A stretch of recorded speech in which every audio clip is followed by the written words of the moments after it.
প্রধানমন্ত্রী তারেক রহমানের একমাত্র মেয়ে জাইমা রহমানকে অপদস্থ করা হয়েছে, এই মর্মে সামাজিক যোগাযোগ মাধ্যমে একটি খবর ছড়িয়েছে। খবরটা সত্যি কি সত্যি নয়, এই বিষয়ে খুব শক্ত চ্যালেঞ্জ এসেছে।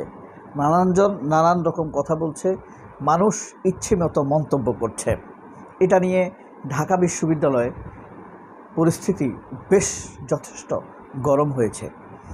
আমরা একটা টেলি তদন্ত করব বা দূর তদন্ত, খুব সহজভাবে আপনি বুঝতে পারবেন ব্যাপারটা আসলে কোথায় ঘটেছে, এখানে কি থাকতে পারে।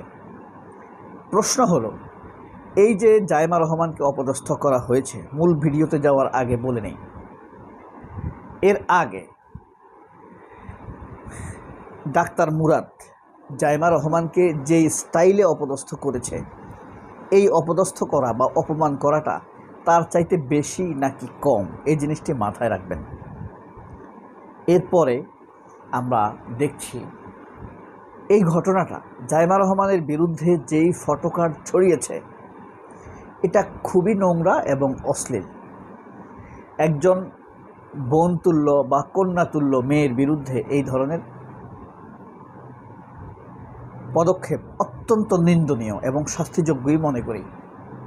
কথা হলো, এটি কে করেছে? এটা কি ডিপ স্টেট করেছে?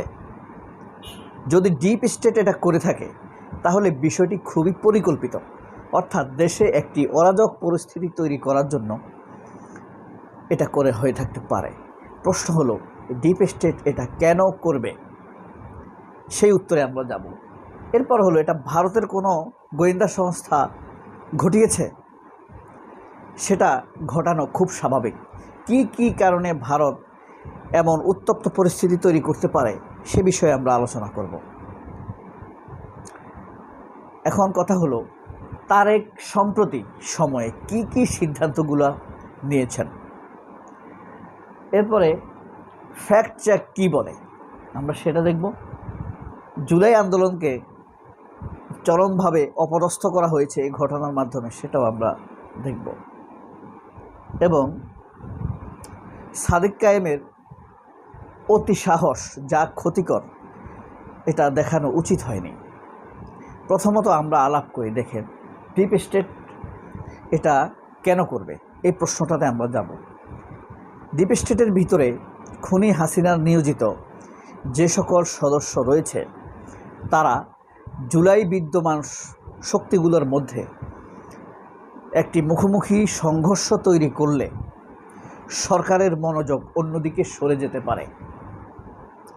সরকার আর তখন শেখ হাসিনাকে নিয়ে মাথা ঘামাবে না, তেল সংকট নিয়ে মাথা ঘামাতে পারবে না, অর্থনৈতিক সংকট নিয়ে মাথা ঘামাতে পারবে না। তখন এই সুযোগগুলো ফ্যাসিবাদীরা, আওয়ামী লীগের সন্ত্রাসীরা নিতে পারে। এই কারণে নর্মাল সেন্সে ডিপ স্টেট এটা করে থাকতে পারে, কারণ ডিপ স্টেটের হাসিনার নিয়োজিত লোকদেরকে অপসারণ করা হয় নাই। দ্বিতীয়ত হলো, ভারত এই কাজটা কেন করবে? বাংলাদেশে চিরকাল বিশৃঙ্খলা সৃষ্টি করে রাখা ভারতের একটি অন্যতম এজেন্ডার অংশ। ভারত কখনোই ডক্টর ইউনূস এবং জুলাই যোদ্ধাদেরকে মেনে নিতে পারেনি। জুলাই যোদ্ধাদেরকে অপদস্থ করা, ক্রমান্বয়ে জাতির সামনে অপরাধী হিসেবে সাব্যস্ত করা, তুলে ধরা, এটা তাদের দীর্ঘমেয়াদী এজেন্ডার অংশ। সেই অংশের হিসাবে তারা এটা করে থাকতে পারে। দ্বিতীয়ত, তারা বেছে নিয়েছে এটার জন্য অত্যন্ত সেন্সিটিভ একটি ইস্যু, কারণ জিয়া পরিবারের প্রতি মর্যাদাগত আঘাত এদেশের মানুষ স্বাভাবিকভাবে নেবে না। এই জিনিসটিই তারা বেছে নিয়েছে। জাইমা রহমানকে অপদস্থ করার কথা শুনলে সমগ্র বিএনপি ক্ষেপে উঠবে, কেউ এখানে প্রতিবন্ধকতা তৈরি করবে না এবং মীমাংসারও চেষ্টা করবে না।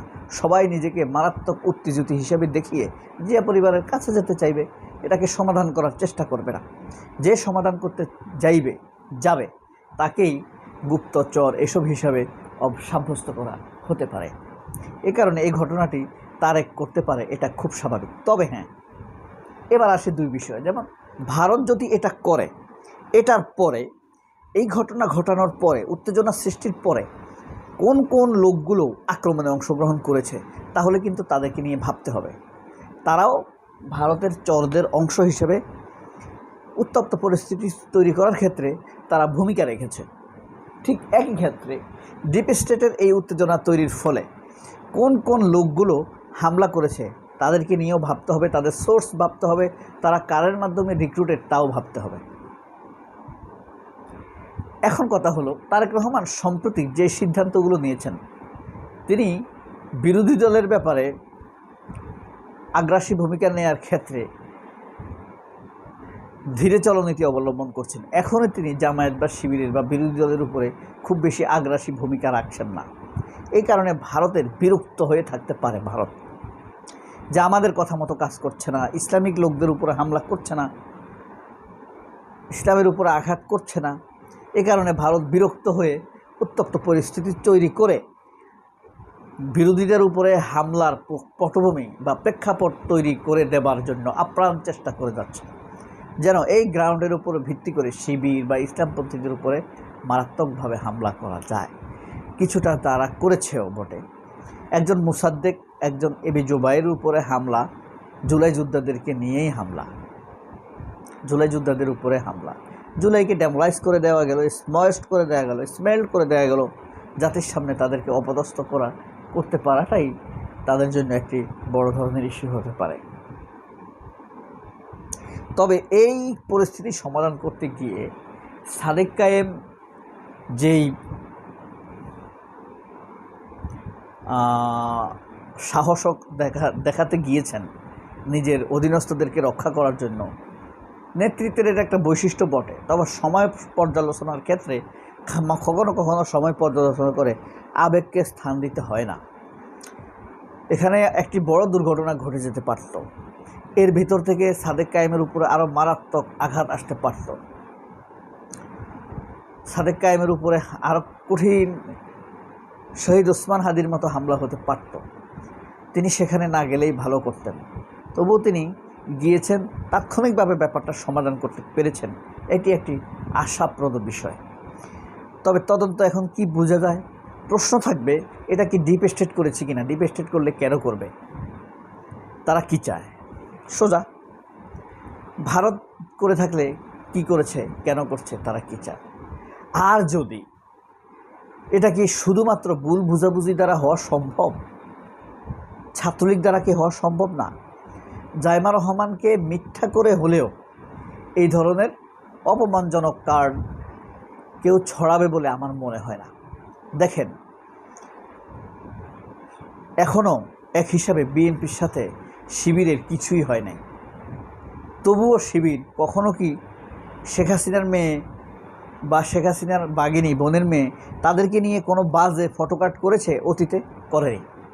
জাইমা রহমানকে নিয়ে কেন করবে?